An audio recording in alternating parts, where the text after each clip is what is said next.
Hello दोस्तों, स्वागत है एक नई वीडियो में। और इस वीडियो में हम बात कर रहे हैं नीट 2024 के डी ब्लॉक एलिमेंट के क्वेश्चन की, जहाँ क्वेश्चन ये कहता है कि हमें इनमें से किन ऑप्शन में spin only magnetic moment same होगा। इनमें से किन में spin only magnetic moment same आता है।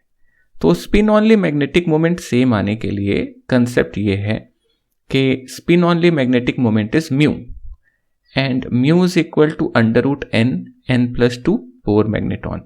यहां पे n क्या है? n है number of unpaired electrons. n है नंबर ऑफ अनपेयर्ड इलेक्ट्रॉन्स। तो हमें यहां पे बस ये चेक करना है कि इनमें से किन ऑप्शन में same number of unpaired electron है।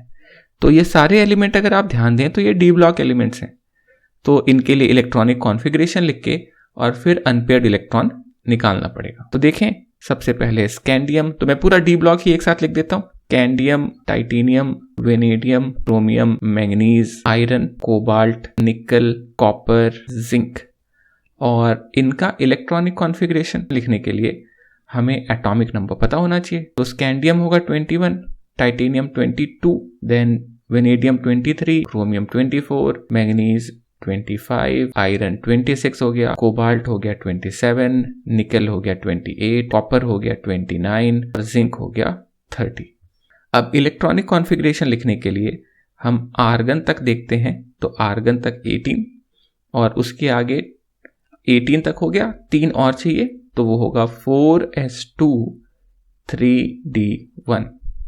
टाइटेनियम में आर्गन तक सब में सेम है तो ये आ जाएगा 4s2 3d2। वेनेडियम में 4s2 3d3। क्रोमियम एक्सेप्शन होता है। क्रोमियम एक्सेप्शन इसलिए होता है क्योंकि यहाँ पे half filled orbital is found to be more stable than a case where orbital is not half filled. तो ये हो जाएगा 4s1 and 3d5। Manganese 4s2 3d5, iron 26 तो 4s2 3d6, cobalt 4s2 3d7, निकल 4s2 3d8। कॉपर भी exception case है और इसके अंदर में आता है 4s1 3d10 और जिंक में आएगा 4s2 3d10।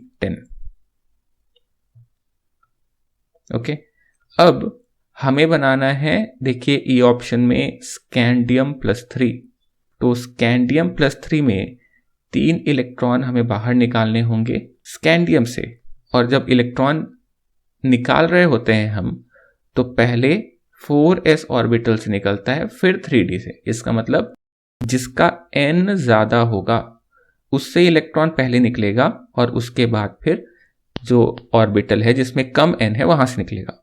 फिलिंग के समय n+l रूल होता है फॉलो, और जब इलेक्ट्रॉन बाहर निकाल रहे होते हैं तब हम सिर्फ n देख के निकालते हैं। तो हायर वैल्यू ऑफ n से इलेक्ट्रॉन पहले निकलते हैं। तो स्कैंडियम +3 में देखिए 2 इलेक्ट्रॉन 4s से और 1 इलेक्ट्रॉन 3d से, तो ये हो जाएगा 4s0 3d0।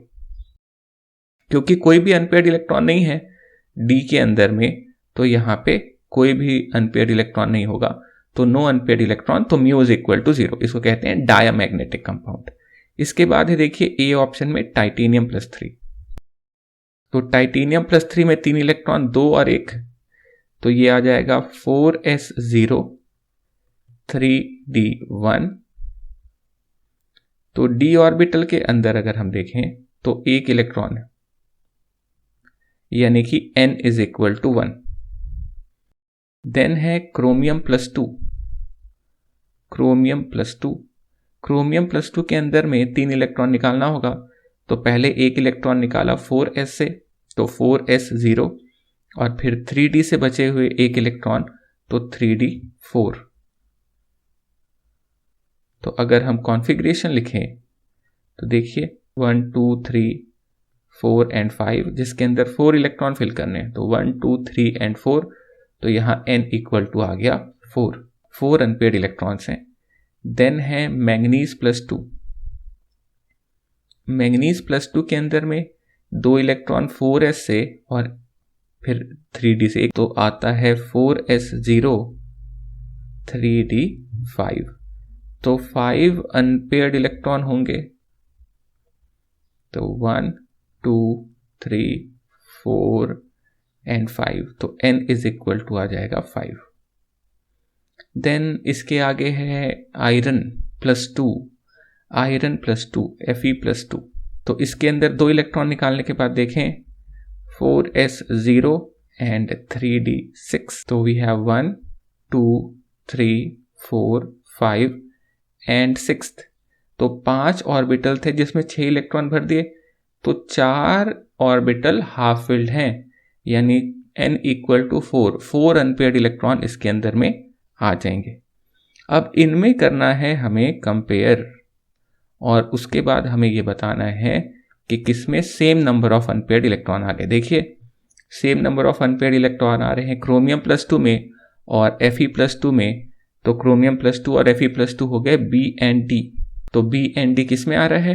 That is option number 1। तो फर्स्ट हो जाएगा answer, because same number of unpaired electron होंगे तो सेम मैग्नेटिक मोमेंट होगा, और इस वजह से B एंड D यानी ऑप्शन नंबर 1 आएगा। अगर वीडियो पसंद आया तो चैनल जरूर सब्सक्राइब करिएगा, वीडियो को लाइक करिएगा, और मैं आपसे मिलता हूँ अगली वीडियो में।